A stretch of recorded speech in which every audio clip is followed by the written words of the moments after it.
Que me convoca hoy en esta microclase del programa de estudio es el golpe de Estado del 4 de junio de 1943.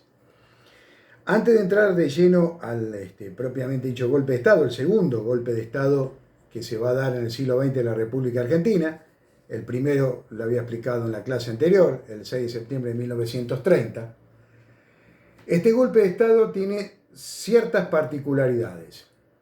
En cuanto a los antecedentes y causas, son numerosas. El golpe de Estado del 30 inauguró lo que llamó la década infame, la década de restauración conservadora, y de lo que se denominó después por muchos historiadores del fraude patriótico, la corrupción, los grandes negociados. Por otro lado, también hay que tener en cuenta que el golpe del 30 inaugura un periodo importante de la economía nacional argentina, que fue el modelo de sustitución por importación, de sustitución de las importaciones, el ISI.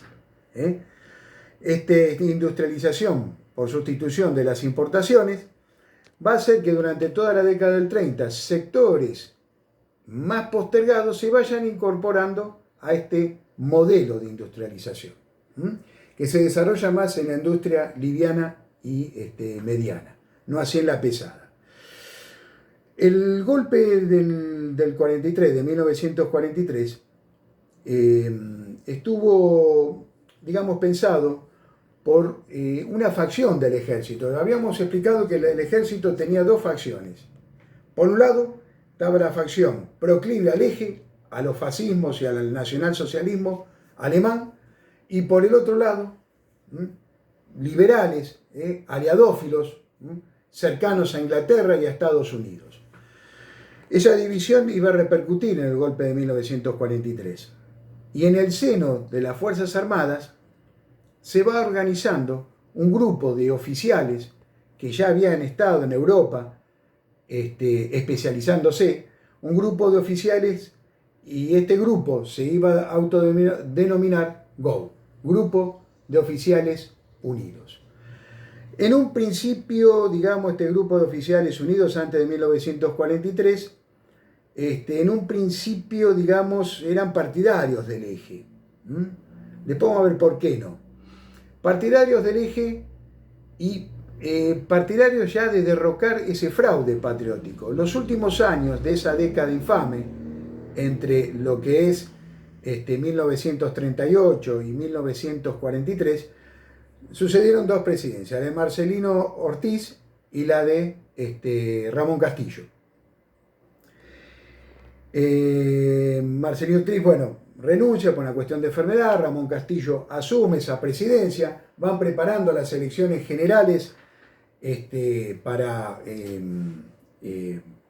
proponer a Robustiano Patrón Costa, un terrateniente de la oligarquía argentina, estanciero, digamos, de renombre, de familia de renombre, y partidario más que nada del sistema liberal, del sistema conservador que venía gobernando hasta ese momento. Por supuesto que el GO va a impedir esta participación electoral de Robustiano Patrón Costas, va a impedir su candidatura, y ya veía la crisis que se estaba dando en el seno de la sociedad argentina, en el sistema político, en el sistema judicial argentino y en la economía también.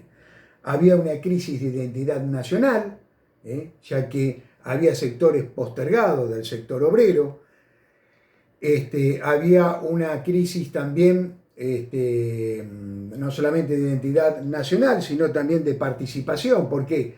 Porque ya este movimiento obrero, clase trabajadora, no solamente ya formada de los inmigrantes venidos de Europa, sino también de la inmigración interior, que no tenía, digamos, una capacidad para insertarse en la vida política de aquel momento, sino que estaba más bien postergado, excluido del ámbito político, una crisis de legitimidad.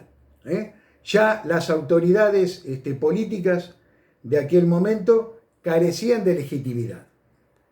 Por supuesto que este golpe de Estado también va a estar basado en una crisis de dependencia y una crisis de la distribución.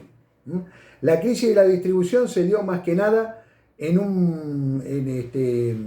la distribución de lo que es la participación de los sectores más postergados en el PBI, en las ganancias, en los salarios.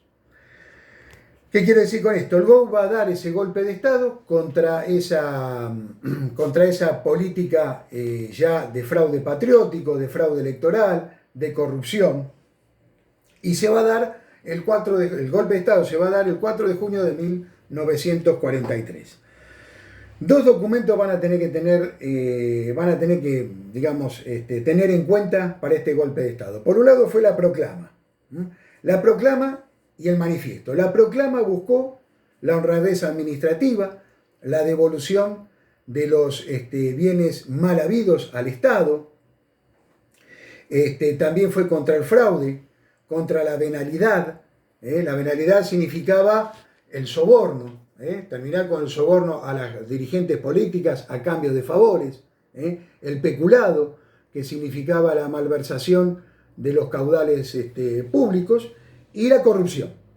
Esto englobaba todo un sistema de corrupción. Entonces buscaba la honradez, devolverle la dignidad al ejército y a la patria.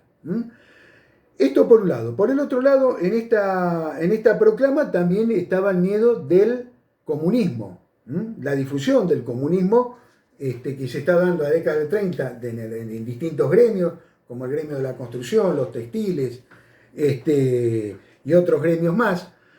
Y ya buscaba contrarrestar, y de alguna manera lo iba a hacer el GO, concediéndole ciertas leyes protectoras del trabajo, como lo hizo después Perón, a través de la Secretaría de Trabajo y Previsión Social.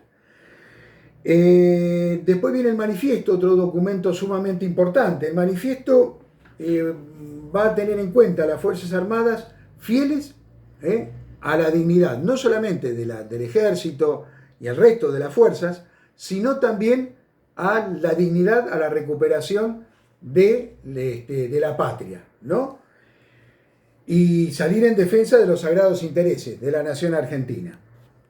Entonces, sostenían las instituciones y las leyes en este manifiesto, anhelaban la unidad del pueblo argentino y lucharemos por la integración de la soberanía nacional, cumplir con el mandato de la tradición histórica que dejaron próceres como San Martín, como Belgrano.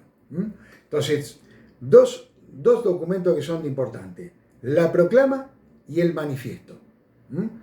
Ya con estos dos documentos el GO iba a dar el golpe de Estado del 4 de junio de 1943, Rawson, Ramírez, Farrell, y después la candidatura de Juan Domingo Perón.